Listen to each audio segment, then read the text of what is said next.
ಶಿರೂರು ಗುಡ್ಡ ಕುಸಿತ ಆಗಿ ಇವತ್ತಿಗೆ 14ನೇ ದಿನ ಆಗಿದೆ. ಇಲ್ಲಿಯವರೆಗೂ ಈ ಜಾಗದಿಂದ ಏನು ಗಂಗಾವಳಿ ನದಿಯಲ್ಲಿ ಹೋಗಿದ್ದಂಥ ಸುಮಾರು ಜನರ ಪೈಕಿ 8 ಜನರ ಮೃತದೇಹ ಪತ್ತೆಯಾಗಿದೆ. ಇನ್ನೂ 3 ನಾಪತ್ತೆಯಾಗಿದ್ದಾರೆ. ಅದರಲ್ಲಿ ಪ್ರಮುಖವಾಗಿ ಇಲ್ಲಿನ ಸ್ಥಳೀಯರಾಗಿರುವಂಥ ಜಗನ್ನಾಥ್ ನಾಯಕ್, ಅದರ ಜೊತೆಯಲ್ಲಿ ಲೋಕೇಶ್, ಹಾಗೆ ಕೇರಳದ ನಮ್ಮ ಸಹೋದರ ಆಗಿರುವಂಥ ಅರ್ಜುನ್, ಇವರ ನಾಪತ್ತೆ ವಿಚಾರ ಈಗಲೂ ಕೂಡ ಯಕ್ಷ ಪ್ರಶ್ನೆಯಾಗಿ ಉಳಿದುಕೊಂಡಿದೆ. ನಾನಾ ರೀತಿಯಲ್ಲಿ ನಾನಾ ಆಯಾಮಗಳಲ್ಲಿ ಕಾರ್ಯಾಚರಣೆಯನ್ನು ಮಾಡಲಾಯಿತು. ಇಲ್ಲಿ ಆರ್ಮಿಯವರು ಬಂದರು, ನೇವಿಯವರು ಬಂದಿದ್ದರು, ಜೊತೆಗೆ ಈಶ್ವರ್ ಮಲ್ಪೆ ಮುಳುಗು ತಜ್ಞ ಅವರು ಕೂಡ ಬಂದು ಗಂಗಾವಳಿ ನದಿಯ ಒಳಗಡೆ ಹೋಗಿ ಹುಡುಕಾಡುವಂಥ ಪ್ರಯತ್ನ ಪಟ್ಟರು ಕೂಡ ಎಲ್ಲೋ ಒಂದು ಕಡೆ ಕಾರ್ಯಾಚರಣೆಗೆ ಅಡ್ಡಿ ಆತಂಕಗಳು ಎದುರಾಗ್ತಾ ಇತ್ತು. ಈಗ ಈ ಒಂದು ಜಾಗಕ್ಕೆ ಉಡುಪಿ ಮೂಲದ ಮಠಾಧಿಪತಿಗಳೊಬ್ಬರು ಬಂದಿದ್ದಾರೆ. ದ್ವಾರಕಾ ಪೀಠದ ದ್ವಾರಕಾಮಯಿ ಮಠದ ಪೀಠಾಧಿಪತಿಗಳಾಗಿರುವಂತಹ ಸಾಯಿ ಈಶ್ವರ್ ಅವರು ಸ್ವಾಮೀಜಿಗಳು ನಮ್ಮೊಂದಿಗಿದ್ದಾರೆ. ಸ್ವಾಮೀಜಿಗಳೇ, ಇವತ್ತು ನೀವು ಇಲ್ಲಿಗೆ ಬಂದಿದ್ದೀರಿ, ಇಷ್ಟು ದಿನ ಆದಮೇಲೆ ಇಲ್ಲಿಗೆ ಬಂದಿದ್ದೀರಿ, ಯಾವ ಕಾರಣಕ್ಕೋಸ್ಕರ? ಅದೇ ನಮ್ಮ ಈ ಘಟನೆ ನಡೆದದ್ದು ವಿಚಾರ ನಮಗೆ ಗೊತ್ತಿತ್ತು. ಆ ಸಂದರ್ಭದಲ್ಲಿ ಸ್ವಲ್ಪ ನಾನು ಹೊರಗೆ ಇದ್ದೆ. ಆ ಘಟನೆ ನಡೆದ ತಕ್ಷಣ ಮನಸ್ಸಿಗೊಂದು ನೋವಾಗುತ್ತೆ. ನಮ್ಮೂರಲ್ಲಿ ಇಂಥ ಘಟನೆಗಳು ನಡೀಬಾರ್ದು. ಅದು ಕೂಡ ಪಾಪ ಎಲ್ಲಿಯೋ ಹೋಗುವವರು, ಏನೋ ಮಠಗಳನ್ನು ಬಿಟ್ಟು ಬಂದವರಿಗೆ ಈ ರೀತಿಯ ಪರಿಸ್ಥಿತಿ ಬರೋದು ಒಂದು ಮನಸ್ಸಿಗೆ ನೋವಾದ ಸಂಗತಿ. ಹಾಗೆಯೇ ಇಲ್ಲಿ ಈ ಜಾಗಕ್ಕೆ ಬರಬೇಕಿತ್ತು. ಯಾಕಂತೇಳಿ ನಮಗೂ ಒಂದು ಕರ್ತವ್ಯ ಇದೆ. ನಾವು ಈ ಪ್ರಕೃತಿಯಲ್ಲಿರುವಂಥ ಶಕ್ತಿಯನ್ನು ಉಪಯೋಗ ಮಾಡಿ ನಾವು ಈ ಚಿಕಿತ್ಸೆಗಳಾಗಿರ್ಬೋದು, ಈ ಶೋಧಗಳನ್ನು ಮಾಡೋದ್ರಿಂದ ಏನಾದರೂ ಒಂದು ನಮ್ಮಿಂದ ಪ್ರಕೃತಿಗೆ ಕೊಡುವಂಥ ಏನಾದರೂ ಕರ್ತವ್ಯದನ್ನು ಮಾಡುವಂತೆ. ನಿಮ್ಮಿಂದ ಏನು ಸಹಾಯ ಆಗುತ್ತೆ ಇಲ್ಲಿ? ಈಗ ನೋಡಿ, ನಾವು ವೈಜ್ಞಾನಿಕವಾಗಿ ಎಲೆಕ್ಟ್ರಾನಿಕ್ ಒಂದು ಸ್ಕ್ಯಾನರ್ ಇದೆ, ಈ ಸ್ಕ್ಯಾನರ್ ಅಂತ ಹೇಳ್ತೀವಿ. ಅದು ತುಂಬ ಒಳ್ಳೆ ಕೆಲಸ ಮಾಡುತ್ತೆ. ಅದರಲ್ಲಿ ನಿಖರವಾಗಿ ನಮಗೆ ಯಾವ ದಿಕ್ಕಿಲ್ಲಿದೆ, ಯಾವ ದಿಕ್ಕಿಂದ ಎಷ್ಟು ದೂರದಲ್ಲಿದೆ ಅಂತ ನಮಗೆ ನಿಖರವಾಗಿ ಹೇಳಲಿಕ್ಕೆ ಆಗುತ್ತೆ. ಅದರೊಟ್ಟಿಗೆ ನಾವು ಪೆಂಡುಲಮನ್ನು ಯೂಸ್ ಮಾಡ್ತೀವಿ. ಪೆಂಡುಲಮ್ ಎಂಬುದು ವಿದ್ಯೆ ಅಂತ ಹೇಳಿದರೆ ಅದೊಂದು ವಿಶ್ವಶಕ್ತಿಯ ಮುಖೇನ. ಅದನ್ನು ನಾವು ಕರಗತ ಮಾಡಿದಾಗ ಅದರಲ್ಲಿ ನಿಖರವಾಗಿ ಮಾಹಿತಿಗಳನ್ನು ತಿಳ್ಕೊಳ್ಳಿಕ್ಕೆ ಆಗುತ್ತೆ. ನಮ್ಮ ಪ್ರಶ್ನೆಗಳಿಗೆ ಸರಿಯಾದ ಉತ್ತರಗಳನ್ನು ಕೂಡ ನಾವು ತಿಳ್ಕೊಳ್ಳಿಕ್ಕೆ ಆಗುತ್ತೆ. ಈ ಮುಂಚೆ ಯಾವುದಾದ್ರು ಇಂಥ ಒಂದು ಎಕ್ಸ್ಪೆರಿಮೆಂಟ್ಗಳು ಆಗಿತ್ತಾ? ಅದರಿಂದ ಯಶಸ್ಸು ಆಗಿತ್ತಾ? ತುಂಬ ಇದೆ, ಅನೇಕ ಇದೆ. ನಿಮ್ಗೆ ಗೊತ್ತಿರ್ಬೋದು, ಮಲ್ಪೆಯಲ್ಲಿ ಆದಂತಹ ಬೋಟ್ ದುರಂತ ಏನಿದೆ, ಆ ಸಂದರ್ಭದಲ್ಲಿ ಎಲ್ಲ ಜಾಗಗಳಲ್ಲಿ ಪಾಸಿಟಿವ್ ಆಗಿ ಬಂದೆ. ಅಂದರೆ ಇದೆ ಅಂತ ಹೇಳಿದರೆ ನಾವು ಪೆಂಡುಲ ಮುಖಾಂತರ ಹೇಳಿದ್ದು ಅದು 100ಕ್ಕೆ 100 ನಾಶವಾಗಿದೆ. ಯಾವುದೇ ಕಾರಣಕ್ಕೂ ಅದು ದೇಹ ಸಮೇತ ಸಿಗುವುದಿಲ್ಲ ಅಂತ ಹೇಳಿದ್ದು ಅದು ದೇವರ ದಯೆಯಿಂದ ಆಗಿದೆ. ಬಟ್ ಅದು ಆಗಬಾರ್ದಿತ್ತು. ನಾವು ಹೇಳಿದಾಗೆ ಆಗಬೇಕೆಂಬ ಹುಷಾರ. ಯಾಕಂತ ಹೇಳಿದರೆ ನಾವು ಸಮಾಜದಲ್ಲಿ ಒಳ್ಳೆಯದನ್ನೇ ಬಯಸಬೇಕು. ಆದರೂ ಕೆಲವೊಂದು ಸಂದರ್ಭದಲ್ಲಿ ನಾವು ನೇರವಾಗಿ ಮಾತಾಡಬೇಕಾಗುತ್ತೆ. ಆ ಸಂದರ್ಭದಲ್ಲಿ ಅದೇ ಘಟನೆಗಳು ನಡೆದಿತ್ತು. ಈಗ ಇಲ್ಲಿ ನಮಗೆ ಒಂದು ಡೆಮೋ ಮಾಡಿ ತೋರಿಸ್ಬೋದಾ ಹೇಗೆ ಎತ್ತ ಅಂತೇಳಿ? ಈಗ ನೋಡಿ, ನಮ್ಮೊಂದಿಗೆ ಈಗ ಈಶ್ವರ ಸ್ವಾಮೀಜಿಗಳು ಈಗ ಆ ಒಂದು ವಿಚಾರವನ್ನು ಹೇಗೆ ಪತ್ತೆ ಹಚ್ತಾರೆ ಅಂತೇಳಿ ಈ ಒಂದು ನಮ್ಮ ಕ್ಯಾಮರಾದ ಮುಂದೆ ಪ್ರತ್ಯಕ್ಷವಾಗಿ ತೋರಿಸುವಂಥ ಕೆಲಸವನ್ನು ಮಾಡಿದ್ದಾರೆ. ಇದೇನಿದು ಸ್ವಾಮೀಜಿಗಳೇ? ಇದನ್ನು ನಾವು ಪೆಂಡುಲಮ್ ಅಂತ ಹೇಳ್ತೇವೆ. ಇದು ವಿಶ್ವದಲ್ಲಿ ಉಪಯೋಗ ಮಾಡುವಂಥ ಒಂದು ಸಾಧನ ಅಂತ ಹೇಳ್ಬೋದು. ಇದರಿಂದ ಏನು ಅನುಕೂಲ ಆಗುತ್ತೆ? ಇದರಲ್ಲಿ ಏನಂತ ಹೇಳಿದ್ರೆ, ನಮ್ಮನ್ನು ನಾವು ನೇರವಾಗಿ ಪರಮಾತ್ಮನಿಗೆ ಸಂಪರ್ಕ ಕೊಡುವಂಥದ್ದು. ನಾವು ಹೈಯರ್ ಸೆಲ್ಫ್ ಅಂತ ಹೇಳಿದ್ರೆ ಸಂಪರ್ಕ ಕೊಟ್ಟು ನಮ್ಮನ್ನು ಸ್ವಲ್ಪ ನಾವು ಕರಗತ ಮಾಡಬೇಕು. ಅದರ ಜೊತೆಗೆ ನಮ್ಮನ್ನು ನಾವು ಸ್ವಲ್ಪ ಪರಿಶುದ್ಧರನ್ನು ಮಾಡಿಕೊಂಡು ತನ್ಮೂಲಕ ನಮ್ಮ ಪ್ರಶ್ನೆಗಳನ್ನು ಕೇಳುವಂಥದ್ದು. ಅದು ಉತ್ತರ ಕೊಡುತ್ತೆ. ಅದರ ಜೊತೆ ಮಾತಾಡಲಿಕ್ಕೆ ಆಗುತ್ತೆ. ಈಗ ಮಾಡಿ ತೋರಿಸ್ಬೋದಾ ನಮಗೆ? ನೋಡಿ, ಈಗ ಉದಾಹರಣೆಗೆ ಹೇಳಬೇಕಾದ್ರೆ ಇದರಲ್ಲಿ ಎಷ್ಟು ದೇಹ ಇದೆ ಅಂತ ನಾವು ಹೇಳ್ಬೋದು, ಎಷ್ಟು ಡೆಡ್ ಬಾಡಿ ಇದೆ. ಓಕೆ, ನೋಡಿ, ಈಗ ಸ್ವಾಮೀಜಿಗಳು ಆ ಪೆಂಡಲಮ್ನ ಹಿಡ್ಕೊಂಡು ಈಗ ಒಂದು ಪ್ರಶ್ನೆಯನ್ನು ಕೂಡ ಮಾಡ್ತಿದ್ದಾರೆ. ಆ ಒಂದು ದೃಶ್ಯವನ್ನು ನೀವು ಇಲ್ಲಿ ಗಮನಿಸ್ತಾ ಇದ್ದೀರಿ. ನೋಡಿ, ಈ ಜಾಗದಲ್ಲಿ 4 ದೇಹ ಇದೆ ಅಂತ ಸುರುತ್ತೆ, ಇಂಡಿಕೇಟ್ ಮಾಡುತ್ತೆ. ಅದನ್ನು ನಾವು ಸ್ವಲ್ಪ ಕರಗತ ಮಾಡಿದಾಗ ನಿಮಗೂ ಗೊತ್ತಾಗುತ್ತೆ ಎಷ್ಟು ದೇಹ ಇದೆ ಅಂತ ಹೇಳಿದರೆ ಅಲ್ಲಿಗೆ 4 ದೇಹ ಇದೆ ಅಂತ ನಮಗೆ ತೋರಿಸಿದೆ. ಇದರಲ್ಲಿ ಟೋಟಲ್ ಎಷ್ಟು ದೇಹ ಇರ್ಬೋದು ಇನ್ನು ಅದು ಬಿಟ್ಟು ನಮಗೆ ಗೋಚಾರಕ್ಕೆ ಇಲ್ಲದ್ದು ಇರ್ಬೋದು. ಯಾಕಂತ ಹೇಳಿದರೆ ಈಗ 4 ದೇಹದ ಬಗ್ಗೆ ನಮಗೆ ಸರಿಯಾದ ಮಾಹಿತಿ ಕೂಡ ಇದೆ, ಇಲ್ಲಂತಲ್ಲ. ಆದರೆ ಎಷ್ಟು ದೇಹ ಇರ್ಬೋದು ಟೋಟಲ್, ಇದರಿಂದ ಎಷ್ಟು ದೇಹಗಳು ನಾಶ ಆಗಿರ್ಬೋದು ಅದನ್ನು ನೋಡೋದಾದರೆ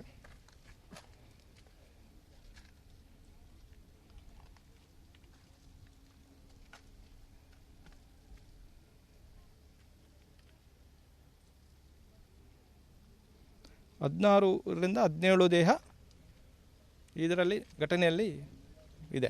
ಅಂದರೆ ಇಲ್ಲಿವರೆಗೂ 8 ಮೃತದೇಹಗಳು ಪತ್ತೆಯಾಗಿದೆ. ಇನ್ನು ಈಗ ಇರುವಂಥ ಅಧಿಕೃತವಾದಂಥ ಮಾಹಿತಿ ಲೋಕೇಶ್, ಹಾಗೆ ಜಗನ್ನಾಥ್ ನಾಯಕ್, ಹಾಗೆ ಅರ್ಜುನ್, 3 ದೇಹ ಇನ್ನೂ ಕೂಡ ಪತ್ತೆ ಆಗಿಲ್ಲ.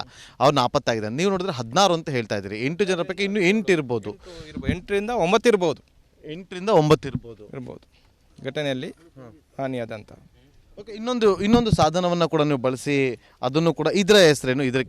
ಇದನ್ನು ನಾವು ಎಲೆಕ್ಟ್ರಾನಿಕ್ ಸ್ಕ್ಯಾನರ್ ಅಂತ ಹೇಳ್ತೀವಿ. ಒಂದು ವೈಜ್ಞಾನಿಕವಾದಂಥ ವಿಚಾರ. ಇದರಿಂದ ಈ ಎನರ್ಜಿಗಳನ್ನು ಪರೀಕ್ಷೆ ಮಾಡಲಿಕ್ಕೆ ಆಗುತ್ತೆ ಮತ್ತು ಇಂಥ ನಕಾರಾತ್ಮಕ ಶಕ್ತಿಗಳನ್ನು ಪರೀಕ್ಷೆ ಮಾಡಲಿಕ್ಕೆ ಆಗುತ್ತೆ. ಕೆಲವೊಂದು ಘಟನೆಗಳನ್ನು ಸುಮಾರು ರೀತಿಯಲ್ಲಿ ಇದರಲ್ಲಿ ಪರೀಕ್ಷೆ ಮಾಡಲಿಕ್ಕೆ ಪಳೆಯುಳಿಕೆಗಳನ್ನು ಹುಡುಕಲಿಕ್ಕೆ ಆಗುತ್ತೆ. ಸ್ವಲ್ಪ ಇದನ್ನು ಕರಗತ ಮಾಡಿದಾಗ ಇದರ ಮುಖಾಂತರ ಎಲ್ಲ ವಿಚಾರಗಳನ್ನು ತಿಳ್ಕೊಳ್ಳಿಕ್ಕೆ ಆಗುತ್ತೆ. ಈಗ ಏನು ಮಾಡ್ತೀರಿ? ಇದೇನಂತ ಹೇಳಿದ್ರೆ ನ್ಯೂಟ್ರಲೈಸ್ ಮಾಡಿ ಇದಕ್ಕೆ ನಾವು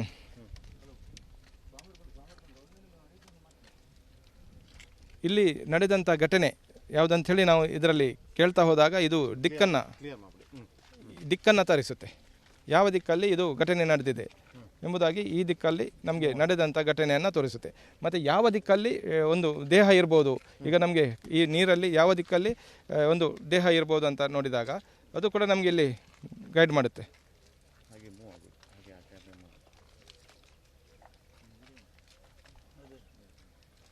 ನೋಡಿ ಇಲ್ಲಿ ಇಂಡಿಕೇಟ್ ಮಾಡುತ್ತೆ. ಅಂದರೆ ಈಗ ಸ್ವಾಮೀಜಿಗಳು ಹೇಳ್ತಿರೋ ಪ್ರಕಾರ ಆ ಒಂದು ಜಾಗದಲ್ಲಿ ಇರಬಹುದು ಅಂತೇಳಿ ದೇಹ ಇದೆ. ಅದು 100% ಇರ್ಬೋದು. ಅಲ್ಲಿ ಒಂದು ದೇಹ ಇದೆ, ಅದು ಬೇರಲ್ಲಿ ಸಿಕ್ಕಿಕೊಂಡ ಪರಿಸ್ಥಿತಿಯಲ್ಲಿದೆ. ಸುಮಾರು ಅಲ್ಲಿ ನಾವು ಆ ದೇಹವನ್ನು ತೆಗೆಯೋದಾದರೆ ಏನಿಲ್ಲದಿದ್ದರೂ 21ರಿಂದ 24 ಫೀಟ್ ತನಕ ತೆಗಿಬೋದು. ಅಲ್ಲಿಂದ ಆಳದಲ್ಲಿ ಇದೆ ಅದು.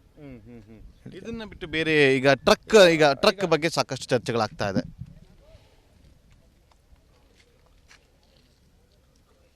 ನೋಡಿ ಈ ದಿಕ್ಕನ್ನು ಕಾಣಿಸುತ್ತೆ. ಎಸ್, ಈಗ ನಾವು ಸ್ವಾಮೀಜಿ ಅವರು ತೋರಿಸ್ತಾ ಇರುವಂಥ ದಿಕ್ಕು ಏನಿದೆ, ಆ ಒಂದು ದಿಕ್ಕೇನಿದೆ, ಆ ಜಾಗ ಏನಿದೆ, ಅದೇ ಜಾಗದಲ್ಲಿ ನೇವಿಯವರು ಕೂಡ ಒಂದು ಪಾಯಿಂಟನ್ನು ಮಾಡಿಕೊಟ್ಟಿದ್ರು. ಅದೇ ಜಾಗದಲ್ಲಿ ಇರಬಹುದು ಅಂತೇಳಿ ಆ ಒಂದು ಎಲೆಕ್ಟ್ರಾನಿಕ್ ಸ್ಕ್ಯಾನರ್ನ ಮೂಲಕ ಆ ಇಂಡಿಕೇಶನ್ ಕೂಡ ಅಲ್ಲಿಗೆ ಕೊಟ್ಟಿರುವಂಥದ್ದು. ಹಾಗಾಗಿ ಸ್ವಾಮೀಜಿಗಳು ಹೇಳ್ತಿರೋ ಪ್ರಕಾರ ಟ್ರಕ್ ಕೂಡ ಅಲ್ಲೇ ಇರ್ಬೋದು. ಈ ಒಂದು ಗುಡ್ಡದ ಅಡಿಯಲ್ಲಿ ಒಂದು 24 ಅಡಿ ಕೆಳಭಾಗದಲ್ಲಿ ಒಂದು ಮೃತದೇಹ ಇರಬಹುದು ಅಂತೇಳಿ ಅವರು ಅಂದಾಜಿಸ್ತಾ ಇದ್ದಾರೆ. ಇನ್ನು ಬೇರೆ ವಿಚಾರವಾಗಿ ಬಾಕಿ ದೇಹಗಳು ಯಾವ ದಿಕ್ಕಲ್ಲಿ ಇರ್ಬೋದು ಅಂತ ನಾವು ನೋಡಿದಾಗ, ಇನ್ನೂ ದೇಹಗಳು ಇದೆ ಇದರಲ್ಲಿ ಅಡಿಯಲ್ಲಿ ಅಂತ ನೋಡಿದಾಗ ಇದು ಇಂಡಿಕೇಟ್ ಮಾಡುತ್ತೆ ಸಾಧಾರಣ ಡಿಸ್ಟೆನ್ಸ್, ಅಂದರೆ ಗಂಗಾವಳಿ ನದಿಯಲ್ಲಿ ಹರಿಕೊಂಡು ಹೋಗಿದೆ ಅಂತೇಳಿ ಇದೆ ಅಂತ ತೋರಿಸುತ್ತೆ. ಇದು ಏನು ಮಾಡುತ್ತೆ, ಬೇರೆ ದೇಹನಾದರೂ ಈ ನೀರಲ್ಲಿ ಇದೆ ಅಂತ ತೋರಿಸಿದಾಗ ನೋಡಿ ತೋರಿಸುತ್ತೆ. ಅಂದರೆ ಮುಂದೆ ಇದೆ, ನೀರೆಲ್ಲ ಇದೆ, ಮಣ್ಣಿನಡಿಯಲ್ಲಿ ಇದೆ. ಈಗ ಅರ್ಜುನ್ ವಿಚಾರವಾಗಿ ಸಾಕಷ್ಟು ಚರ್ಚೆಗಳಾಗ್ತದೆ. ಅರ್ಜುನ್ ಮೃತ ಎಲ್ಲಿರ್ಬೋದು ಅಂತೇಳಿ ನಾವು ನೋಡಿದಾಗ ಟ್ಯಾಂಕರ್ ಇದೆ, ಅರ್ಜುನು ಅಲ್ಲಿಂದ ಲಾರಿ ಏನಿದೆ ಅಲ್ಲಿಂದ ಮೇಲೆ ಬಂದಿದ್ದಾನೆ. 15 ಫೀಟ್ ಅಷ್ಟು ಮೇಲೆ ಬಂದು ಅಲ್ಲಿಂದ ಅದು ನೀರಲ್ಲಿ ಹೋದಂಥ ಲಕ್ಷಣ ಇದೆ. ಈಗ ಈ ಘಟನೆ ಫಸ್ಟ್ ಎಲ್ಲಿ ಹೇಗಾಯಿತು ಅಂತ ಹೇಳಿ ಇಂಡಿಕೇಶನ್ ಕೊಡುತ್ತಾ? ಇಂಡಿಕೇಶನ್ ಅಂತ ಹೇಳಿದ್ರೆ ನಾವು ಈ ಭಾಗವನ್ನು ನೋಡ್ಬೋದು. ಈಗ ಅಲ್ಲಿ ಮರದ್ದು ಏನೊಂದು ಕೆಳಗೆ ಬಿದ್ದಿದೆ, ಜೋತಾಡ್ತಾ ಇದೆ. ಅಲ್ಲಿಂದ ಪ್ರಾರಂಭವಾಗಿ ಅಲ್ಲಿ ಈಗ ಏನು ಲೂಸ್ ಆಗಿದೆ ನೀರು. ಅಲ್ಲಿ ನೀವು ನೋಡಿದರೆ ಗೊತ್ತಾಗುತ್ತೆ, ಅಲ್ಲಿ ಹೊಂಡ ಥರ ಇದೆ. ಇದು ಹೀಗೆ ಬಂದಿದೆ ನೋಡಿ, ಎರಡು ಹೀಗೆ ಬಂದಿದೆ. ಮರಗಳ ಮಧ್ಯದಲ್ಲಿ ನೀರು ಶೇಖರ ಆಗಿ, ಅಂದರೆ ಎಲ್ಲ ಕಡೆ ಬಂದಂಥ ನೀರು ಅಲ್ಲಿ ಶೇಖರಣೆ ಆಗಿ ಅಲ್ಲಿಂದ ದೂಡಿ ಕೊಟ್ಟಿದೆ. ಅದನ್ನು ಅಲ್ಲಿಂದ ದೂಡಿ ಕೊಟ್ಟದ್ದು ಅದು ಬಿದ್ದದ್ದು ಬಂದು ಆ ದಿಕ್ಕಿಗೆ ಹೋಗಿದೆ. ಸೊ ಇದರಿಂದ ಹೇಗೆ ಅದನ್ನು ಈಗ ಪತ್ತೆ ಹಚ್ಚಿದೆ? ಈಗ ನಾವು ಎಲ್ಲಿಂದ ಯಾವ ದಿಕ್ಕಿಗೆ ಹೋಗಿದೆ ಅಂತ ಇದನ್ನು ನೋಡಲಿಕ್ಕೆ ಆಗುತ್ತೆ. ಯಾವ ದಿಕ್ಕಿಗೆ ಇದು ಬಿದ್ದು ಪಾಸ್ ಆಗಿದೆ ಅಂತೇಳಿ ಈಗ ಸ್ವಾಮೀಜಿಗಳು ತೋರಿಸ್ತಾರೆ.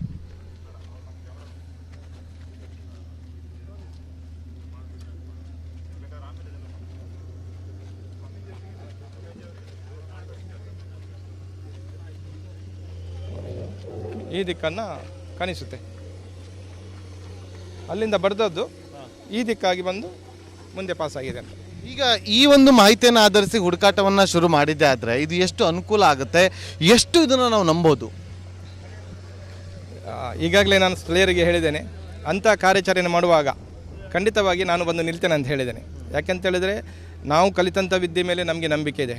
ಈಗಾಗಲೂ ಎಷ್ಟೋ ಹೇಳಲಿಕ್ಕೆ ಸಾಧ್ಯ ಇಲ್ಲದಷ್ಟು ವಿಚಾರಗಳನ್ನು ನಾವು ಸಮಾಜಕ್ಕೆ ಕೊಟ್ಟಿದ್ದೇವೆ, ಅದನ್ನು ಮಾತಾಡಿದ್ದೇವೆ. ಅದರ ಮೇಲೆ ನಂಬಿಕೆ ಇದ್ದ ಕಾರಣ ಏನಾದರೂ ಕಾರ್ಯಾಚರಣೆ ಮಾಡೋದಾದರೆ ನಾನು ಕೂಡ ಬಂದು ಆ ಜಾಗದಲ್ಲಿ ನಿಂತು ನಾನು ಕೂಡ ಅದಕ್ಕೆ ಸಪೋರ್ಟ್ ಮಾಡ್ತೇನೆ ಅಂತ ಹೇಳಿದೆ. ಈಗ ಈ ಒಂದು ಮಾಹಿತಿಯನ್ನು ಯಾರಿಗೆ ತಲುಪಿಸ್ತೀರಿ? ಈಗ ಈ ಮಾಹಿತಿಯನ್ನು ಹೈವೇ ಅವರು ಯಾರಿದ್ದಾರೆ ಅವರಿಗೆ, ಹಾಗೆಯೇ ಸ್ಥಳೀಯರು ಯಾರಿದ್ದಾರೆ ಅವರಿಗೆ ಜಿಲ್ಲಾಡಳಿತ ಏನಿದೆ ಅದಕ್ಕೆ ಬೇಕಂತ ಸಂಬಂಧಪಟ್ಟಂಥ ಯಾರಿದ್ದಾರೆ ಅಧಿಕಾರಿಗಳು ಅವರಿಗೆ ಕೊಡುವಂಥ ಮಾಹಿತಿಯನ್ನು ಮಾಡ್ತೇನೆ. ಎಸ್, ಇದು ಸ್ವಾಮೀಜಿಗಳ ಮಾತು. ಅವರ ಈ ಒಂದು ಎಲೆಕ್ಟ್ರಾನಿಕ್ ಸ್ಕ್ಯಾನರ್ ಮತ್ತು ಇನ್ನೊಂದು ಆ ಒಂದು ಸಾಧನ ಪೆಂಡೋಲಮ್ ಅನ್ನು ಹಿಡಿದುಕೊಂಡು ಈ ಜಾಗದಲ್ಲಿ ಸುಮಾರು 16ರಿಂದ 17 ದೇಹಗಳು ಇರಬಹುದು ಅಂತೇಳಿ ಅವರು ಇದು ಮಾಡಿದ್ರು. ಅದರ ಆಲ್ರೆಡಿ 8 ಜನರ ಮೃತದೇಹಗಳು ಪತ್ತೆ ಆಗಿದೆ. ಅಧಿಕೃತವಾಗಿರುವಂಥ ಮಾಹಿತಿ ಪ್ರಕಾರ ಇನ್ನೂ 3 ದೇಹಗಳು ಪತ್ತೆ ಆಗಬೇಕು. ಅವರು ಇನ್ನೂ ನಾಪತ್ತೆ ಆಗಿದ್ದಾರೆ. ಇನ್ನೂ ಉಳಿದಂತೆ ಇನ್ನೂ ಇಲ್ಲಿ ದೇಹಗಳು ಇದೆ ಅನ್ನುವ ವಿಚಾರವನ್ನು ತಿಳಿಸ್ಕೊಟ್ರು. ಅಷ್ಟೇ ಅಲ್ಲದೆ ಈಗ ಏನು ಘಟನೆ ಆದಂಥ ಜಾಗ ಇದೆ, ಆ ಜಾಗದ ಎದುರಿನಲ್ಲಿ ನಿನ್ನೆ ಈಶ್ವರ ಮಲ್ಪೆಯವರು ಹೋಗಿ ಏನು ಮುಳುಗಿ ಅಲ್ಲಿ ಒಂದು ಹುಡುಕಾಟವನ್ನು ನಡೆಸಿದ್ರು. ಅದೇ ಜಾಗದಲ್ಲಿ ಟ್ರಕ್ ಇದೆ ಅಂತೇಳಿ ಅವರು ಕೂಡ ಆ ಒಂದು ಎಲೆಕ್ಟ್ರಾನಿಕ್ ಸ್ಕ್ಯಾನರ್ನ ಮೂಲಕ ಸ್ಕ್ಯಾನ್ ಮಾಡಿ ಅವರು ಮಾಹಿತಿಯನ್ನು ಕೊಡ್ತಾರೆ. ಜೊತೆಗೆ ಇದೇ ಒಂದು ಜಾಗದಲ್ಲಿ ಗುಡ್ಡದ ಕೆಳಭಾಗದಲ್ಲಿ ಒಂದು ದೇಹ ಕೂಡ ಇದೆ ಅನ್ನುವ ಮಾಹಿತಿಯನ್ನು ಕೂಡ ಕೊಡ್ತಾ ಇದೆ. ಅದು ಯಾರ ದೇಹ ಅನ್ನೋದು ಮಾತ್ರ ಇನ್ನೂ ಸ್ಪಷ್ಟವಾಗಿ ಗೊತ್ತಿಲ್ಲ. ಅಷ್ಟಲ್ಲದೆ ಒಂದಷ್ಟು ಜನರ ದೇಹಗಳು ಕೊಚ್ಚುವ ನೀರಿನಲ್ಲಿ ಹೋಗಿರಬಹುದು ಅಂತೇಳಿ ಅವರು ಮಾಹಿತಿಯನ್ನು ಕೊಡ್ತಾರೆ. ನೋಡೋಣ ಇದು ಕಾರ್ಯಾಚರಣೆಗೆ ಎಷ್ಟು ಸಹಕಾರಿ ಆಗುತ್ತೆ.